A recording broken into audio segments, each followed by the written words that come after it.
ప్రకటన గ్రంథంలోని విషయాలను ధ్యానం చేసుకుంటూ ఉన్నాం కదండి. ప్రకటన గ్రంథము 2వ అధ్యాయంలో తుయతైర సంఘం గురించి నేర్చుకున్నాం పోయిన వారం. తుయతైర సంఘంలో యెజబేలు అనే స్త్రీ గురించి, యెజబేలు ఆత్మ ఎలా పనిచేస్తుంది ఆ సంఘంలో, అసలు యెజబేలు అంటే ఎవరు, ఈ యెజబేలు ఎక్కడి నుంచి వచ్చింది, యెజబేలు యొక్క మనస్తత్వం ఏంటి కదా, తన క్యారెక్టర్ ఏంటో మనం తెలుసుకునే ప్రయత్నం చేసాం పోయిన వారం. ఈ యెజబేలు మీద పనిచేసిన ఆ ఆత్మ తుయతైర సంఘంలో కూడా పనిచేస్తుంది అని కొన్ని వాక్యపు రెఫరెన్సెస్ ద్వారా మనం నేర్చుకునే ప్రయత్నం చేశాం. ఎంత భయంకరమైన స్పిరిట్ అది, సంఘంలో పనిచేస్తుంది, సంఘాన్ని తప్పుదోవలో నడిపిస్తుంది, తప్పుడు బోధ ద్వారా విశ్వాసులను సేవకులను కూడా దేవుని మార్గంలో నుండి దేవుని చిత్తములో నుంచి తప్పిస్తుంది అని దేవాది దేవుడు చాలా చాలా చాలా కోపడుతున్నాడు ఆ సంఘం గురించి. ఎన్నో హెచ్చరికలు చేస్తూ ఉన్నాడు కదా. ఆ విషయాన్ని మనము 20 వచనం దాకా 20 వచనంలో నేర్చుకునే ప్రయత్నం చేశాము. ప్రకటన గ్రంథము 2వ అధ్యాయము 20 వచనాల దాకా మనము ధ్యానం చేసుకున్నాం. ఈరోజు 21 వచనాల నుంచి మనము మిగతా విషయాలు నేర్చుకునే ప్రయత్నం చేద్దాం. 21వ వచనంలో మారు మనస్సు పొందుటకు నేను దానికి సమయం ఇచ్చి తిని కానీ అది తన జారత్వము విడిచిపెట్టి మారు మనస్సు పొందనొల్లదు. ఇదిగో నేను దానిని మంచం పట్టించి దానితో కూడా వ్యభిచరించువారు దాని క్రియల విషయమై మారు మనస్సు పొందితేనే కానీ వారిని బహుశ్రమల పాలు చేతును, దాని పిల్లలను నిశ్చయముగా చంపేదను. ఇక్కడ క్రీస్తు వారు కొద్దిగా కఠినంగా ఈ సంఘాన్ని హెచ్చరిస్తున్నాడు. ఈ సంఘాన్ని అనే దానికంటే యెజబేలు స్పిరిట్ని హెచ్చరిస్తున్నాడు. యెజబేలు బోధ ఏదైతే ఉందో, ఎవరైతే దానిని అనుసరించే ప్రయత్నం చేస్తున్నారో వారిని కఠినంగా కదా, కొద్దిగా గట్టిగానే వారిని హెచ్చరిస్తున్నట్టుగా మనం చూస్తున్నాం. అయితే ఇక్కడ మనము గమనించవలసిన ప్రాముఖ్యమైన అంశం ఒకటి ఉంది. మారు మనస్సు పొందుటకు నేను దానికి సమయం ఇచ్చి తిని కానీ అది తన జారత్వము విడిచిపెట్టి మారు మనస్సు పొందనొల్లదు. దేవుని ప్రేమ మనకు అర్థం కావాలి.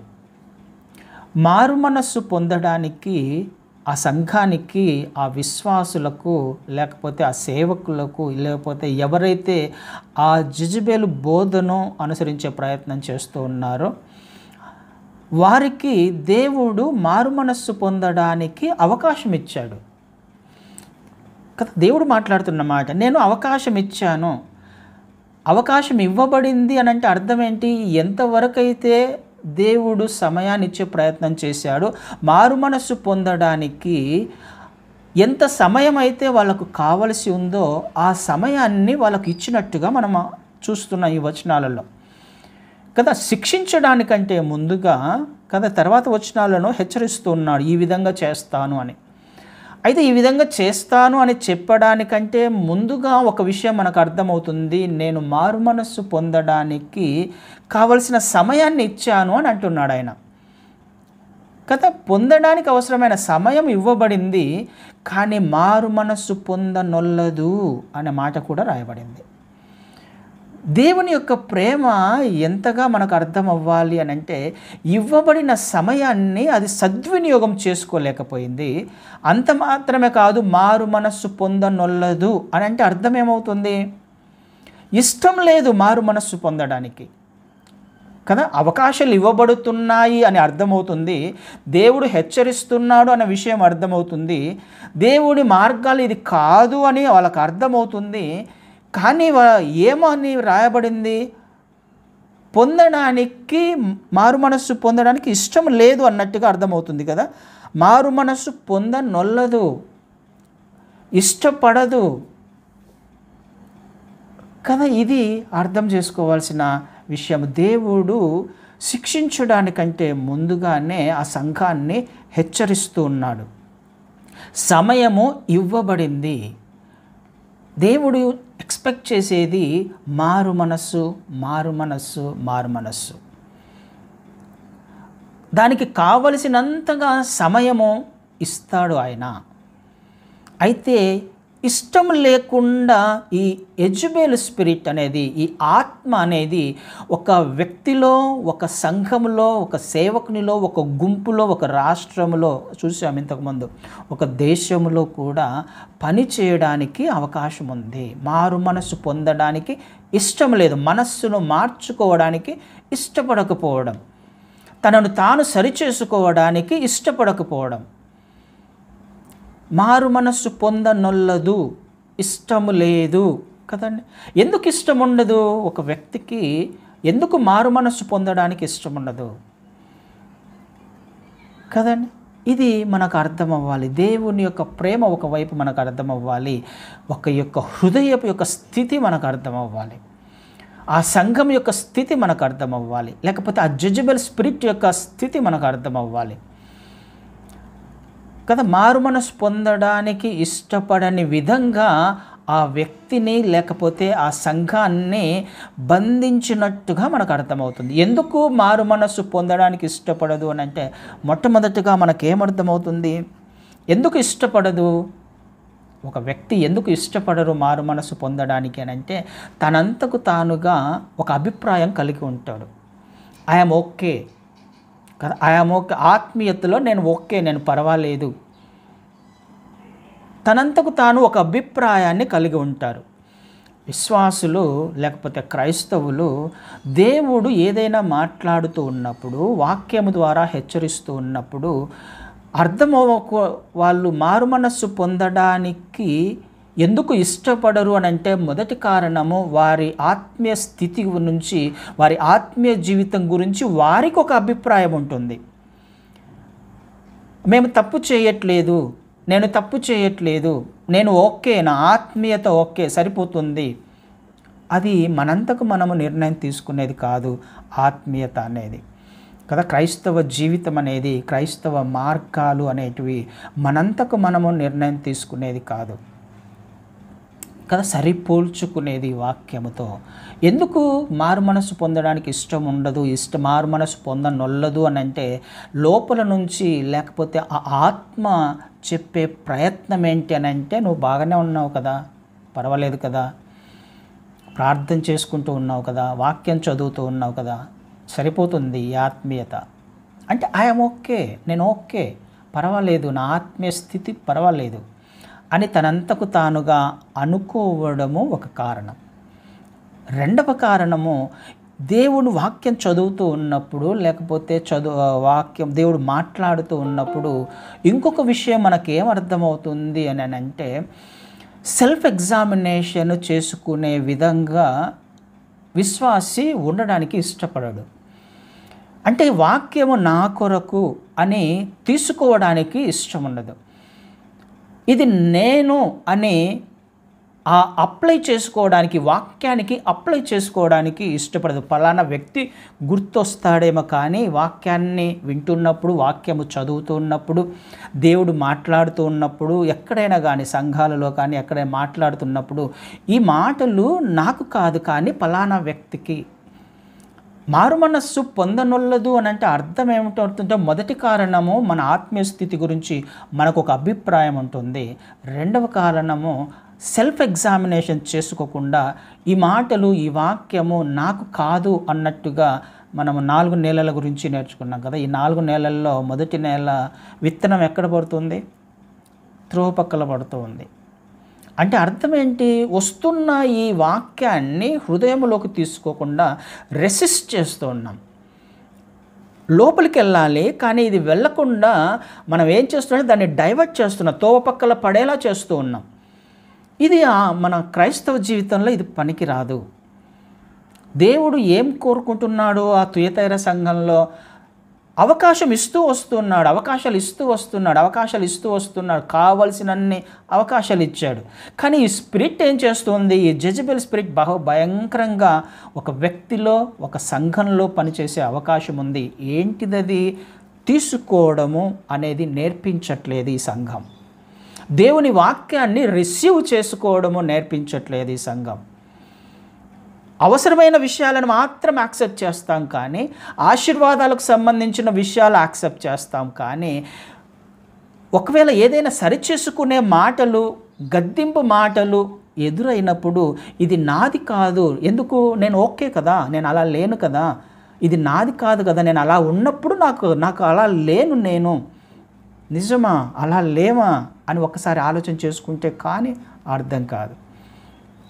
ఒక సేవకుని పేరు తెలియదు, గుర్తు లేదు నాకే, ఒక చోట చదివాను. ఒక సేవకుడు ఆల్మోస్ట్ ఆల్ తన పరిచర్యనంతా ముగించాడు. దాదాపు 90+ ఏజ్ ఉంది. తిరిగే ఓపికలు లేవు. సంఘానికి వెళ్ళి పరిచర్య చేసే, వాక్యం బోధించే వయసు కూడా మించిపోయింది. నిలవబడలేని బలహీనతలో ఉన్నాడు. కాబట్టి ఇంట్లోనే ఉండి తను ప్రార్థన చేసుకోవడంలో, వాక్యం చదువుకోవడంలోనే తన జీవితాన్ని గడుపుతున్నాడు. 95-90+ దాదాపు 100 years. ఏజ్ గుర్తులేదు, ఆ వ్యక్తి యొక్క పేరు గుర్తులేదు. అంటే స్పర్జనో లేకపోతే మోడీ గారో సమకాలీకుడు, ఆ టైంలో ఉన్న ఒక సేవకుడు.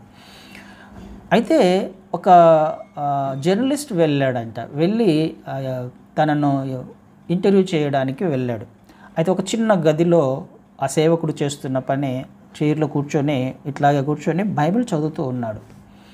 బైబిల్ చదువుకుంటూ ఉన్నప్పుడు ఈ వ్యక్తి అడిగాడు, ఇంటర్వ్యూ తీసుకున్న వ్యక్తి, అయ్యా నువ్వు చాలా వాక్యాలు కొన్ని వేల ప్రసంగాలు చేసావు, కొన్ని వేల మందిని రక్షించావు, బైబిల్లో నీకు తెలియనిదంటూ ఏమీ లేదు కదా, మరి ఇంకా ఏం చదువుతున్నారు బైబిల్లో, ఇంకా ఏం చూస్తున్నారు అందులో, నీకు తెలియని వాక్యమే లేదు, అన్ని ప్రసంగాలు చేశారు, అన్ని దేశాలు తిరిగారు, అంత పరిచర్య చేసి ఇంకా ఏం చదువుతున్నారు అని అంటే, నేను బైబిల్లో నా దేవుడు నా కొరకు ఇంకా ఏదైనా సరిచేసే విధంగా ఏదైనా రాయించాడేమో, నేను సరిచేసుకోవలసిన విషయాలు ఇంకా ఏమన్నా ఉన్నాయేమో, ఎందుకు నేను ఆయన ఎదురుగా నిలబడినప్పుడు నేను ఆయన స్వరూపంలో కనిపించాలి, ఆయన పోలికలో కనిపించాలి, ఆయన మాదిరిగా కనిపించాలి, నేను ఇంకా సరిచేసుకోవలసినవి ఏమన్నా ఉన్నాయేమోనని చదువుతున్నాను అన్నాడంట. అంటే అర్థమేమవుతుంది, ఆ వయస్సులో కూడా ఆ వ్యక్తి సరిచేసుకోవడానికి ఇష్టపడ్డాడు కాబట్టి అంత గొప్ప పరిచర్య చేయగలిగాడు, అన్ని వేల ఆత్మలను రక్షించుకోగలిగాడు. మనకు అర్థం అవ్వాల్సింది నేను, ఈ మాట నాది. క్రైస్తవ జీవితం అంటేనే నువ్వు సంఘానికి వెళ్తున్నంటే నీ కొరకు, నా కొరకు, మన కొరకు వెళ్ళాలి. దేవుడు మనలో ఏదో ఒక విషయాన్ని చెప్పడానికి ప్రయత్నం చేస్తున్నప్పుడు అక్కడ సరిచేసుకోవడానికి ప్రయత్నం చేయాలి. బైబిల్ అంతా క్రీస్తు వారి పరిచర్య సారాంశమే మారు మనస్సు కదండి. ఆయన మొదలుపెట్టింది ఎలా మొదలుపెట్టాడు? 4:17 మత్తయి సువార్తలో మనం చూస్తాం. ఏం చూస్తాం? పరలోక రాజ్యము సమీపించి ఉంది, మారు మనస్సు పొందండి. సారాంశమంతా ఇదే. ఆయన 3.5 సంవత్సరాల పరిచర్య ఇదే. శిలువ మీద దొంగ ఆ జీవితంలో జరిగిందంటే మారు మనస్సు. చివరి క్షణం వరకు కూడా ఆ దొంగను రక్షించుకున్న విధానం కూడా మనం గమనించినట్లయితే ఏ విధంగా ఆ దొంగ రక్షించబడ్డాడు? మారు మనస్సు ద్వారా. కదా, ఇది అర్థం అవ్వాల్సిన విషయము. బైబిల్ సారాంశము ఆయన ప్రేమ, ఆయన క్షమాపణ, మారు మనస్సు. మనకు ఉండవలసిన లక్షణము మారు మనస్సు కదా, ఇది మనకు అర్థం అవ్వాలి. కానీ ఈ సంఘానికి మారు మనస్సుకు కావలసినంత సమయం ఇవ్వబడింది. అయితే ఈ సంఘము యాక్సెప్ట్ చేయట్లా, అందులో ఉన్న చాలామంది యాక్సెప్ట్ చేయట్లా. మారు మనస్సు పొందనొల్లదు అని రాయబడింది. ఇష్టం లేదు, సరిచేసుకోవడం ఇష్టం లేదు, నన్ను నేను సరిచేసుకోవడం ఇష్టం లేదు. ఎందుకు? నేను కాదు, అది ఆ స్థానంలో ఉండేది నేను కాదు, నా ఆత్మస్థితి ఓకే అని అనుకున్నంత వరకు ఏ వ్యక్తి కూడా ఆత్మీయంగా బలపడే అవకాశము లేదు. ఆలోచన చేద్దాం. తుయతైర సంఘంలో అలాంటి స్పిరిట్ పనిచేస్తుంది, భయంకరమైన స్పిరిట్ అది కదా. దేవుడు కోరుకునేది అదే. మలాకి గ్రంథంలో 3వ అధ్యాయము ఒకసారి చూస్తాను. మలాకి గ్రంథం 3వ అధ్యాయము 7వ వచనంలో, 3వ అధ్యాయము 7వ వచనంలో, మీ పితరుల నాట నుండి మీరు నా కట్టడలను గైకొనక వాటిని త్రోసివేసిరి. అయితే మీరు నా తట్టు తిరిగిన ఎడల నేను మీ తట్టు తిరుగుదునని సైన్యములకు అధిపతియగు యెహోవా సెలవీయగా. దేవుడు ఏం కోరుకుంటున్నాడు? అనేక అవకాశాలు ఇవ్వబడినప్పటికీ దేవుడు చివరిగా ఒక అవకాశం ఏమిస్తున్నాడు, మీరు నాతోటి, నేను తిరిగాను, నేను రావాల్సినంత, నేను చేయవలసినంత నేను చేశాను కదా, నేను చేయవలసినదంతా చేశాను, ఇప్పుడు చేయాల్సిన పని ఏంటి, ఎంత చెప్పినా వినకపోతే మారు మనస్సు పొందనొల్లని స్థితికి మీరు వెళ్ళారు కాబట్టి ఏమంటున్నాడు, ఇక మీరు తిరగండి, మీరు తిరిగితే నేను ఖచ్చితంగా తిరుగుతాను మీ వైపు. అంటే చేయవలసిన పని మీరు తిరగండి, నేను తిరుగుతాను. Turn to me, I will turn to you. అంటే మొట్టమొదటిగా చేయాల్సిన పని ఆ తుయతైర సంఘానికి ఇస్తున్నాడు. అందుకని చివరి అవకాశం ఇస్తున్నాడు, హెచ్చరిక చేస్తూ ఉన్నాడు, నా వైపు తిరిగితే నేను మీ వైపు తిరుగుతాను కదా. మనం చేయాల్సిన పని, సంఘం చేయాల్సిన పని కంప్లీట్గా టర్న్ టు మీ అంటున్నాడు. అంటే మనం వెళ్ళే మార్గము సరైనది కాదు అని మనంతకు మనం గ్రహించాలి. ఖచ్చితంగా మనం వెళ్ళే మార్గము, మనం వెళ్ళే ఆలోచన సరి అయినది కాదు అని గ్రహించి కంప్లీట్గా యూ టర్న్ తీసుకోమంటున్నాడు ఆయన. అంటే కంప్లీట్గా తిరగాలి. మనం చేసే ఆలోచన, క్రియ, తలంపులు, మనం ఏ పనులు చేస్తున్నామో కంప్లీట్గా వాటి వైపు నుంచి మారు మనస్సు అంటే అదే కదా, మారు మనస్సు. మనస్సు మారాలి. ఇంతకుముందు ఉన్న మనస్సు కాదు, ఇంతకుముందు ఉన్న ఆలోచనలు కాదు, ఇంతకుముందు ఉన్న క్రియలు కాదు, మారిపోవాలి అవి కదా. మారు మనస్సు అంటే ఫస్ట్ చేయాల్సిందంటే చేసినది తప్పని తెలుసుకోవాలి, తప్పును సరిచేసుకునే ప్రయత్నం చేయాలి, సరైన తర్వాత మూడవదిగా సరైన మార్గంలో నడవాలి. తప్పని తెలుసుకోవాలి, సరిచేసుకోవాలి, సరైన మార్గంలో నడవాలి. ఈ 3 పనులు జరగాలి మారు మనస్సు అని అంటే కదా. మనం చేస్తుంది తప్పు ఏది చేసినా ఇది సరి అయినదేనా కాదా అనే విషయం మనంతకు మనము ఎవరంతకు వారు ఎగ్జామిన్ చేసుకుంటేనే, లేకపోతే ఈ స్పిరిట్ బహుభయంకరంగా పనిచేస్తుంది. యెజబెల్ స్పిరిట్ బహుభయంకరంగా పనిచేస్తుంది. ఎలా చేస్తుందనంటే లోపలికి వెళ్ళకుండా చేస్తుంది, దేవుని వాక్యము గ్రహించకుండా చేస్తుంది. నేను కాదు, నాది కాదు, నాకు కాదు అనే విధంగా ఆ వాక్యాన్ని బయటికి పంపించే ప్రయత్నం చేస్తుంది కదా. టర్న్ టు మీ అంటున్నాడు ఆయన. తిరగాలి, ఆయన వైపు కంప్లీట్గా తిరగాలి. నేను సరిగా మాట్లాడట్లేదు, సరిగా ప్రవర్తించట్లేదు, సరిగా వెళ్ళట్లేదు, నేను వెళ్ళే మార్గం సరైనది కాదు అని గ్రహించాలి, సరి చేసుకోవాలి. సరైన మార్గంలో సరి చేసుకున్నంత మాత్రాన సరిపోతుందా, అక్కడ నుంచి మళ్ళీ సరైన మార్గంలో నడవాలి కూడా కదా. సరైన మార్గంలో నడవాలి కూడా. ఎందుకు నడుస్తున్నప్పుడు ఆయన ఇంకొక పని చేయడానికి ఇష్టపడుతున్నాడు.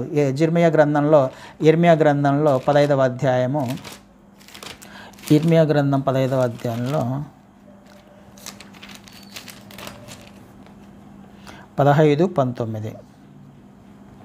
కాబట్టి యెహోవా ఇలాగూ సెలవిచ్చెను, నీవు నా తట్టు తిరిగిన ఎడల నీవు నా సన్నిధిని నిలుచున్నట్లు నేను నిన్ను తిరిగి రప్పింతును. ఎంత అద్భుతమో చూసారా. నా తట్టు తిరిగితే నేను నీవు నా సన్నిధిని నిలుచున్నట్లు నేను నిన్ను తిరిగి రప్పింతును. రెస్టరేషన్ అన్నమాట. కోల్పోయిన సమస్తాన్ని ఆయన రెట్టింపుగా ఇవ్వడానికి ఇష్టపడుతున్నాడు. హీఈస్ గాడ్ ఆఫ్ రెస్టరేషన్ కదా. ఏవి నీచములో ఏవి ఘనములో నీవు గుర్తుపట్టిన ఎడల నీవు నా నోటి వలె ఉందువు, నీవు నా నోటి వల్లే ఉందువు. ఎంత అద్భుతమైన వాగ్దానం, ఒక అద్భుతమైన ప్రామిస్ ఉంది అందులో. మారు మనస్సులో ప్రామిస్ ఉంది, వాగ్దానం దాచబడి ఉంది కదా. ఆయన వైపు తిరిగితే, ఆయన మన వైపు తిరిగితే ఇంకా అంతకంటే ఏముంది. ఆయన రిస్టోర్ చేస్తానని అంటున్నాడు. నా సన్నిధిని నిలవబెడతాను, నిన్ను నా నోటి బూరగా నిన్ను వాడుకుంటాను. ఎంత అద్భుతమైన మాట, ఎంత అద్భుతమైన వాగ్దానం. God of restoration. రెస్టోర్ చేస్తాను నేను నిన్ను, సమస్తాన్ని నేను ఇవ్వడానికి ఇష్టపడుతున్నాను. అది దేవుడు కోరుకు. మారు మనస్సుకు తగిన ఫలాన్ని ఫలించమని దేవుని వాక్యము ఖచ్చితంగా మనతో మాట్లాడుతుంది కదండి. ఇది ఈ తుయతైర సంఘంతో దేవుడు మాట్లాడుతున్నమాట.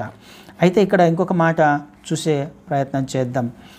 22వ వచనంలో, ఇదిగో నేను దానిని మంచం పట్టించి దానితో కూడా వ్యభిచరించువారు దాని క్రియల విషయమై మారు మనసు పొందితేనే కానీ వారిని బహుశ్రమల పాలు చేతును కదా. ఇక్కడ ఏం రాయబడింది? సివియారిటీ, పనిష్మెంట్ ఎట్లా ఉంటుంది అని అంటే ఎంత సివియర్గా ఉంటుంది అనే విషయాన్ని ముందుగానే చెప్పే ప్రయత్నం చేస్తున్నాడు కదా. సివియారిటీ ఎంతగా ఉంటుంది అనే విషయాన్ని కూడా ముందుగా చెప్తున్నాడు అని అంటే అర్థం ఏమవుతుంది? మనకు అది ఒక్కటి మాత్రమే అర్థమవుతుంది, కానీ ఆ వాక్యం మాత్రమే దాని యొక్క ఎందుకు ఇలా చేస్తున్నాడు అని అర్థమవుతుందేమో, కానీ అది గ్రహించేలా చేస్తుంది ఈ జెజబెల్ స్పిరిట్. ఎవరైనా ఇలా చేస్తారా? ఇంతగా శిక్షిస్తారా? ఇంతగా పనిష్ చేస్తారా అనే విషయం అర్థమవుతుంది, కానీ అందులో దాచబడిన దేవుని యొక్క ప్రేమ అర్థం కావట్లా. ఎందుకు చెప్తున్నాడు అలా? అందులో ప్రేమ దాచబడి ఉంది. ఆయన ప్రేమ దాచబడి ఎందుకు? ఆ శిక్ష వారి మీదకి రాకుండా ఉండడానికి ఆయన ముందుగానే సివియారిటీ ఎక్స్ప్లెయిన్ చేయడం ద్వారా మనకేమర్థమవుతుంది? అమ్మో, భయపడి వెంటనే ఆ శిక్ష నుంచి తప్పించబడేలా కదండి. శిక్షించబడాలన్నది ఆయన ఉద్దేశం కాదు, కానీ రక్షించబడాలి అన్నది ఆయన ఉద్దేశం.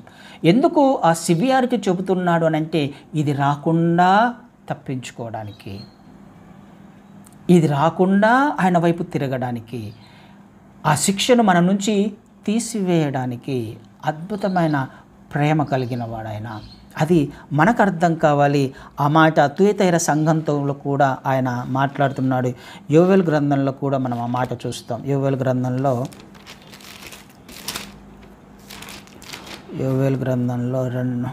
2వ అధ్యాయము 13, 14 వచనాలు చదువుతాను. యోవేలు గ్రంథము 2, 13, 14. మీ దేవుడైన యెహోవా కరుణా వాత్సల్యములు గలవాడును శాంతమూర్తియు అత్యంత కృపగలవాడునై ఉండి తాను చేయనుద్దేశించిన కీడును చేయక పశ్చాత్తాపపడును కనుక మీ వస్త్రములను కాక మీ హృదయములను చింపుకొని ఆయన తట్టు తిరుగుడి. ఒకవేళ ఆయన మనస్సు త్రిప్పుకొని పశ్చాత్తాపపడి మీ దేవుడైన యెహోవాకు తగిన నైవేద్యమును పానార్పణమును మీకు దీవెనగా అనుగ్రహించును.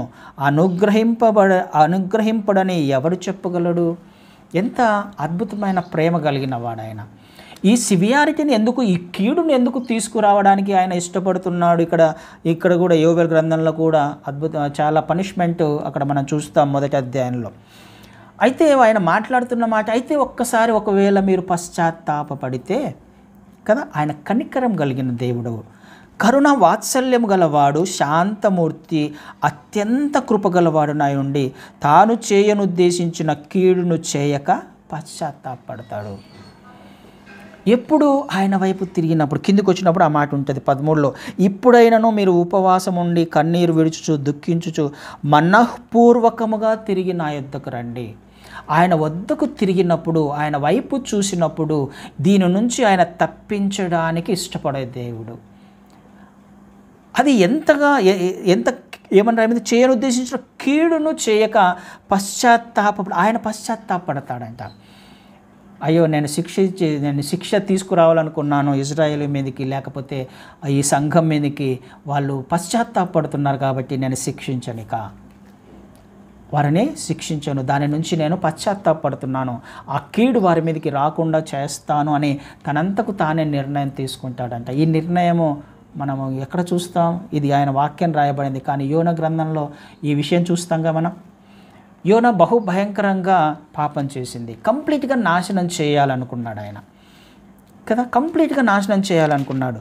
కానీ ఏమైపోయింది? చివరికి యోనా గారిని పంపించి చివరి అవకాశం ఇచ్చాడు కదా. శిక్షించడానికంటే ముందుగా అవకాశం ఇవ్వబడింది ఎవరికి కదండి?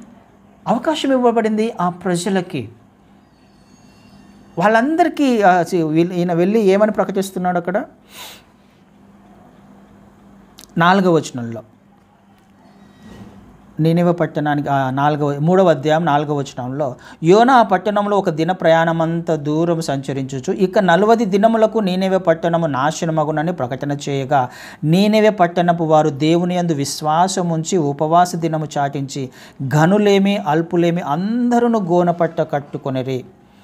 8వ వచనంలో 8వ వచనంలో అందరూ ఉపవాసం చేస్తున్నారనే విషయం అక్కడ మనం చూస్తాం. 8వ వచనంలో, ఒకవేళ దేవుడు మనస్సు తిప్పుకొని పశ్చాత్తాప్తుడై మనము లయము కాకుండా తన కోపాగ్ని చల్లార్చుకొనును కనుక మనుష్యులు ఏదియూ పుచ్చుకొనకూడదు, పశువులు కానీ ఎద్దులు కానీ గొర్రెలు కానీ మేత మేయకూడదు నిలుతావు. ఇదంతా ఆ రాజు చెప్తున్న మాట. ఆయన కనికరం చూపిస్తాడేమో, ఒకవేళ కనికరం చూపిస్తాడేమో, కాబట్టి మన తప్పులను సరి చేసుకుందాం, ఒప్పుకుందాం, ఆయన పాదాల వద్ద గోజాడుదాం అని ఆయన మాట్లాడుతూ ఉన్నప్పుడు కదండి, ఆయన చెబుతూ ఉన్నప్పుడు అక్కడ హెచ్చరిక జారీ చేయబడింది. కానీ ఏమని రాయబడింది ఇక్కడ? అవకాశం ఇవ్వబడింది. యోనా గారు ప్రకటించారు, వాళ్ళు మారు మనస్సు పొందారు. జరుగుతున్న మాట, నీనెవ పట్టణము కాపాడబడింది, నీనెవ పట్టణము రక్షించబడింది. ఎంత అద్భుతమైన దేవుని కృప! ఏమి దాచబడి ఉంది అందులో? హెచ్చరికలో ఆయన ప్రేమ దాచబడి ఉంది. ప్రేమ చూడాలి కదా. ఆయన ప్రేమ ఏంటో మనకు అర్థమైనప్పుడు ఆ మారు మనస్సు ఎందుకు రాదు మనకి? యెజబెల్ స్పిరిట్ పనిచేస్తుందేమో కదా. ఒక సంఘంలో యెజబెల్ స్పిరిట్ భయంకరంగా పనిచేసే అవకాశం ఉంది. దేవుని కృప, దేవుని కనికరం అర్థమైనప్పుడు కంప్లీట్గా యూటర్న్ తీసుకోవాలి. ఇంతకుముందు కాదు, ఇప్పుడు నూతన సృష్టిగా మార్చబడాలి అన్నది దేవుని యొక్క ఉద్దేశమైంది. 23వ వచనంలో, దాని పిల్లలను నిశ్చయంగా చంపేదను, అందువలన అంతరంద్రియములను హృదయములను పరీక్షించువాడను నేనే అనే సంఘములన్నీ తెలుసుకొనును. అంతరంద్రియములను పరీక్షించువాడను నేనే, అంతరంద్రియములను హృదయములను పరీక్షించువాడను నేనే. కాబట్టి మీ ఆలోచన ఏంటో నాకు తెలుసు, మీ క్రియలు ఏంటో నాకు తెలుసు కదా. మనం ఆలోచన రాకముందే ఆయనకు తెలుసు మనం ఏం ఆలోచన చేస్తున్నామో కదండి. ఆయనకు తెలుసు మన హృదయ స్థితి ఏంటో ఆయనకు తెలుసు. అందుకని ఆయన ముందుగానే చెప్తున్నాడు, నాకు తెలుసు నువ్వేం ఆలోచన చేస్తున్నావో కదా, ఏం క్రియలు చేస్తున్నావో నాకు తెలుసు, నాకు తెలియనిదంటూ ఏది లేదు అని ముందుగానే ఈ తుయతైర సంఘాన్ని హెచ్చరిస్తున్నట్టుగా మనం చూస్తున్నాం. ఆయనకు తెలియనిదంటూ ఏది లేదు అని ఖచ్చితంగా మనకు అర్థమవుతుంది కదా. అలాగే కిందకు వచ్చినప్పుడు, మరియు మీరు ప్రతి వానికి వాని క్రియలు చొప్పున ప్రతిఫలం ఇచ్చేదను. అయితే తుయతైరలో కడమవారైన మీతో అనగా ఈ బోధను అంగీకరింపక సాతాను యొక్క గూఢమైన సంగతులను ఎరుగమని చెప్పుకొని వారందరితో నేను చెప్పుచున్నదేమనగా, మీ పైనే మరి ఏ భారమును పెట్టను, నేను వచ్చు వరకు మీకు కలిగి ఉన్న దానిని గట్టిగా పట్టుకొనుడి. ఏమని మాట్లాడుతున్నాడు ఇక? నేను మీకు శ్రమ పెట్టను నేను మిమ్మల్ని. ఎవరి గురించి మాట్లాడుతున్నాడు? ఈ యెజబెల్ స్పిరిట్ ఏదైతే పనిచేస్తుందో, బోధ ఏదైతే ఉందో ఆ బోధ వినని వారి గురించి మాట్లాడుతున్నాడు. ఆ బోధను అంగీకరించని వారి గురించి మాట్లాడుతూ ఉన్నాడు కదా. మీరు దానిని ఇష్టపడట్లేదు కాబట్టి, దానిని మీరు అంగీకరించట్లేదు కాబట్టి, అంగీకరించని వారికి దేవుడు అద్భుతమైన వాగ్దానం చేస్తున్నాడు. అయితే మీరు కొంతమంది ఉన్నారు అందులో, ఆ బోధన అంగీకరించని వారు ఉన్నారు. సో ఇంకా నేను ఎక్కువగా మీ మీద నేను భారం పెట్టాను. మీ ఎంతో శ్రమపడ్డారు, ఎంతో కష్టపడుతున్నారు, ఆత్మీయ జీవితం జీవించే ప్రయత్నం చేస్తున్నారు, ఇక నేను మీ మీద భారం పెట్టాను. కానీ ఒక్క పని చేయండి, మీరు ఏ విశ్వాసాన్ని అయితే పట్టుకొని ఉన్నారో ఆ విశ్వాసాన్ని నేను వచ్చేంత వరకు గట్టిగా పట్టుకోండి. ఆ విశ్వాసాన్ని విడిచిపెట్టకండి. అదొక్క పని చేయండి నేను వచ్చేంత వరకు. ఎందుకు? నేను ఎవరి క్రియల చొప్పున వారికి ప్రతిఫలం ఇవ్వడానికి వస్తున్నాను. కాబట్టి మీ విశ్వాసాన్ని మీరు గట్టిగా పట్టుకోండి అని ఆయన ఖచ్చితంగా మాట్లాడుతున్నాను. నేను 26వ వచనంలో, నేను నా తండ్రి వలన అధికారము పొందినట్టు జయించుచు అంతము వరకు నా క్రియలు జాగ్రత్తగా చేయువానికి జనుల మీద అధికారం ఇచ్చేదను. అతడు ఇనుపదండముతో వారిని ఏలును, వారు కుమ్మరవాని పాత్రల వలె పగలగొట్టబడుదురు. ఇక్కడ నా తండ్రి వలన అధికారము పొందినట్లు జయించుచు అంతము వరకు నా క్రియలు జాగ్రత్తగా చేయువానికి, అంటే జాగ్రత్తగా చేయువానికి ఎంత చక్కగా మాట్లాడుతున్నాడు చూడండి. మనకు ఒక చిన్న హెచ్చరిక కూడా, ఆయన వాక్యాన్ని నిర్లక్ష్యం చేయకూడదు అని అర్థం. ఆయన వాక్యం పట్ల శ్రద్ధ, ఆసక్తి ఇష్టము. జాగ్రత్తగా చేయాలి, అలక్ష్యం చేయకూడదు ఆయన పనులను, ఆయన క్రియలను, ఆయన మార్గాలను కదా. ఆయన మాటలను ఎవరైతే జాగ్రత్తగా వింటారో, ఎవరైతే తీసుకునే ప్రయత్నం చేస్తారో, జాగ్రత్త పడతారో, శ్రద్ధగా ఉంటారో, భయపడతారో ఆయన వాక్యానికి, వాళ్ళు జయించేవారుగా ఉంటారు. వారికి ఒక అద్భుతమైన వాగ్దానం, ఇనుప దండముతో పరిపాలన చేసే అధికారాన్ని ఆయన ఇవ్వడానికి ఇష్టపడుతున్నాడు. ఇనుప దండముతో, ఆయనకు ఇనుప దండంతో పరిపాలన చేసే అధికారాన్ని దేవుడు ఇచ్చాడు కదా. ఆ విషయం మనకు ఎక్కడ కనపడుతుంది? కీర్తనల గ్రంథం 2వ అధ్యాయంలో కనపడుతుంది. 2వ కీర్తనలో చూస్తాం మనం. ఒక మాట చదువుదామా? కీర్తనలు 2వ కీర్తనలో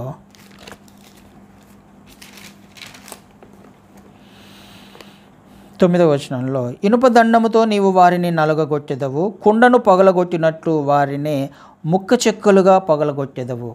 ఇనుప దండంతో పరిపాలన చేసే అధికారాన్ని దేవాది దేవుడు క్రీస్తు వారికి ఇచ్చాడు. అందుకని అక్కడ నన్ను అడుగుము, జనములను నీకు స్వాస్థ్యముగాను, భూమిని దిగంతముల వరకు సొత్తుగాను ఇస్తాను. ఇది ఎప్పుడు జరగబోతుంది?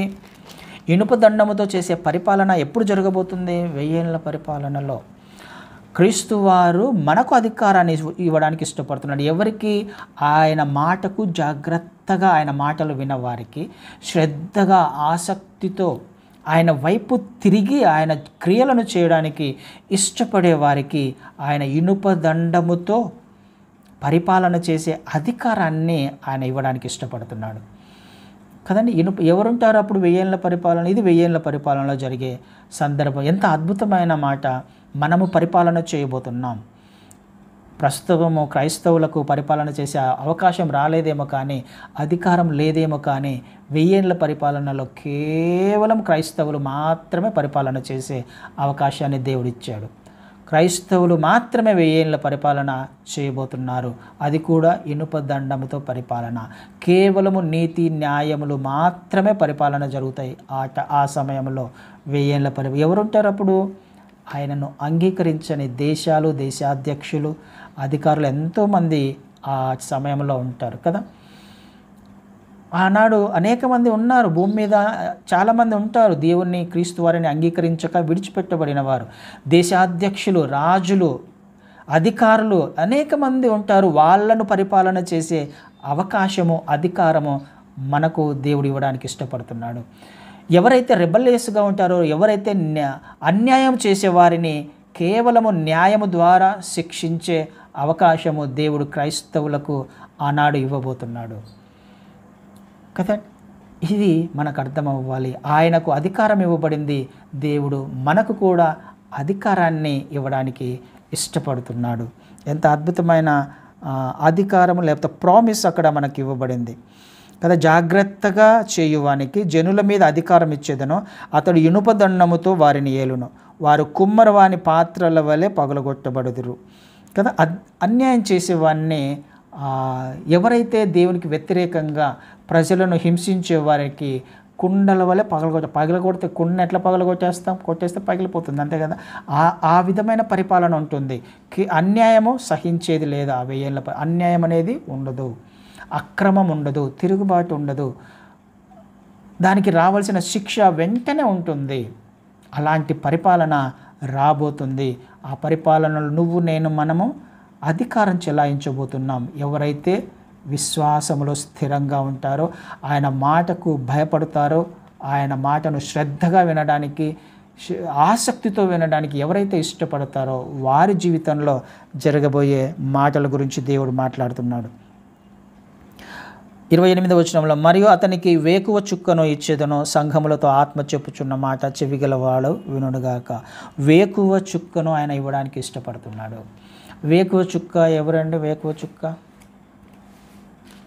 కదా, ఇద్దరి గురించి రాయబడింది. ఈ 2 వేకువ చుక్కలు మనకి ఇక్కడ కనిపిస్తాయి.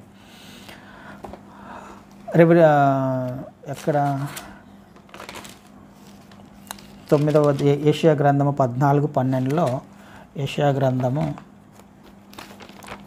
ఫాస్ట్గా చదువుకొని ముగించుకుందాం. 14:12, తేజ నక్షత్రమా వేకువ చుక్క, నీవెట్లు ఆకాశము నుండి పడితివి, జనములను పడగొట్టిన నీవు నేలమట్టము వరకు ఎట్లు నరకబడితివి. ఇక్కడ ఈ వేకువ చుక్క కూడా ఇక్కడ ఒక వేకువ చుక్క కనిపిస్తుంది మనకు. ఎవరి వేకువ చుక్క ఈ వచనాల్లో రాయబడింది? అపవాది, సాతాను గురించి రాయబడింది. సాతాను కూడా వేకువ చుక్కగా పిలువబడ్డాడు. కానీ క్రీస్తు వారు వేకువ చుక్క అని మనకు రివిలేషన్స్లో 22వ అధ్యాయంలో, ప్రకటన గ్రంథము 22వ అధ్యాయం 16వ వచనము చివరి భాగంలో, నేను దావీదు వేరు చిగురును సంతానమును ప్రకాశమానమైన వేకువ చుక్కయునై ఉన్నాను.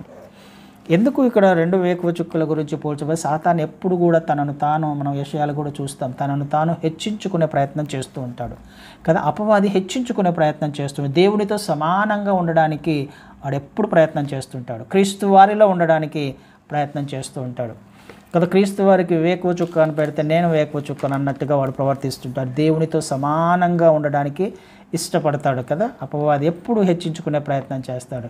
యూదా గోత్రపు సింహము క్రీస్తు వారు. కానీ వాడు కూడా పేతురులో ఏమని రాయబడింది? గర్జించు సింహము, నేను కూడా సింహాన్ని అన్నట్టుగా ప్రవర్తిస్తూ ఉంటాడు కదా. నిజమైన వెలుగు అని ఆయనకు యోహాను సువార్తలో ఆయనకు పేరుంది. క్రీస్తు వారికి నిజమైన వెలుగు. ఈ సాతాను ఏం చేస్తుంటాడు? వెలుగు వేషము ధరించుకున్నవాడు అన్నట్టుగా మనం చూస్తాం కదా. వేషం ధరించుకునే వస్తూ ఉంటాడు ఎప్పుడు. అలా అంటే మోసపుచ్చడానికి, క్రైస్తవులను మోసపుచ్చడానికి, తప్పుడు దోవలో నడిపించడానికి వాడు కూడా ఆ మార్గంలో వెళ్ళే ప్రయత్నం చేస్తూ ఉంటాడు. క్రీస్తులా కనపడడానికి. క్రీస్తు అని అంటే అంత్యక్రీస్తు అని పేరు పెట్టుకున్నాడు కదా. అంత్యక్రీస్తు అనే పేరు పెట్టుకున్నాడు. మోసం చేయడానికి, దేవుని ఆత్మ గురించి కాకుండా ఇంకొక ఆత్మ గురించి బోధిస్తూ ఉంటాడు. తన దేవుని ప్రజలను మోసం చేయడానికి, సేవకులను మోసం చేయడానికి, సంఘాన్ని మోసం చేయడానికి, తప్పుదోవ పట్టించడానికి అనేక ప్రయత్నాలు ఆనాటి నుండి ఈనాటి వరకు, చివరి క్షణం వరకు, లోకాంతం వరకు కూడా జరుగుతూనే ఉంటుంది. గమనించాలి. ఈ వేకువ చుక్క క్రీస్తు వారే.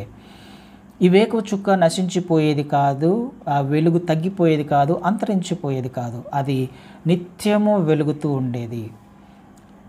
ఆ అద్భుతమైన ఆశీర్వాదము, వాగ్దానాన్ని దేవుడు నీకు, నాకు, మనకు ఇవ్వడానికి ఆయన ఎంతో ఇష్టపడుతున్నాడు. ఎంత అద్భుతమైన వాగ్దానం అది. కాబట్టి అయితే సంఘంతో ఏం మాట్లాడుతున్నాడు? టర్న్ టు మీ, మారు మనస్సు పొందు, మారు మనస్సు పొందు, మారు మనస్సు, కంప్లీట్గా మారు మనస్సు పొందాలి. ఎవరంతకు వారు, నాదు, నేను, నా గురించే, మన గురించే. ఒకవేళ ఈ వాక్యాలు రాయబడితే కంప్లీట్గా మారు మనస్సు పొందడానికి, ఆయన వైపు తిరగడానికి. కానీ మారు మనస్సు పొందనొల్లని స్థాయిలో ఎప్పుడు కూడా ఏ విశ్వాసి కూడా ఉండడానికి వీల్లేదు. ఈ మాట నాదే, ఈ వాక్యం నాదే, నేను చేయవలసిన పనులే. రెస్పాన్సిబిలిటీ అనేది దేవుడు ప్రతి ఒక్కరికి వ్యక్తిగతంగా ఇచ్చాడు. మారు మనస్సు అనేది వ్యక్తిగతంగా ప్రతి ఒక్కరికి ఇచ్చాడు. బాధ్యత, ఎవరి బాధ్యత వాళ్ళు తీసుకుంటూ, ఎవరికి అప్పజెప్పిన పని, ఎవరి సత్క్రియలు ఆయన వారికి ఇచ్చాడు కదా. సత్క్రియలు చేయడానికి దేవుడు మనల్ని ఏర్పాటు చేసుకున్నాడు. ఆ పనులు చేసే దిశగానే మనము ఆయన మార్గంలో నడవాలి. కానీ ఆయన ఇచ్చే ఆశీర్వాదాలు, ఆయన ఇచ్చే వాగ్దానాలను స్వతంత్రించుకోవడానికి మనం ఇష్టపడినప్పుడు అనేకమైన అద్భుతమైన వాగ్దానాలు మన కొరకు దాచబడ్డాయి. అయితే చేయాల్సిన పని సింపుల్గా టర్న్ టు మీ, ఆయన వైపు తిరగడం. మారు మనస్సు పొందిన ప్రతి విషయంలో మారు మనస్సు పొందినప్పుడు ఆయన ఇచ్చే వాగ్దానాలను మనము స్వతంత్రించుకుంటాం. తుయతైర సంఘానికి అవకాశం ఇచ్చాడు, వాగ్దానాలను ఇచ్చారు, హెచ్చరికను ఇచ్చాను. మారు మనస్సు పొందమని హెచ్చరిస్తున్నాడు. తుయతైర సంఘంతో, అలాంటి లక్షణాలు ఉన్న సంఘాలతో కూడా దేవుడు ఈ హెచ్చరికను చేస్తూ ఉన్నాడు. కాబట్టి మారు మనస్సు పొందడానికి అవకాశం ఇవ్వబడినప్పుడు మారు మనస్సు పొందితే దేవుని కృపలో మనం ఖచ్చితంగా వర్ధిల్లుతాం, ఆశీర్వదించబడతాం. వాగ్దానాన్ని, వేకువ చుక్క అనే ఆ వాగ్దానాన్ని స్వతంత్రించుకుంటాం. నిత్యము ఒక వెలుగు వెలిగే భాగ్యము, ఒక గొప్ప సాక్ష్యము మన ద్వారా నిలువబెట్టడానికి ఆయన ఇష్టపడుతున్నాడు. అలాంటి ధన్యత, అలాంటి సాక్ష్యము దేవుడు మనందరికీ అనుగ్రహించునుగాక. ఆమేన్.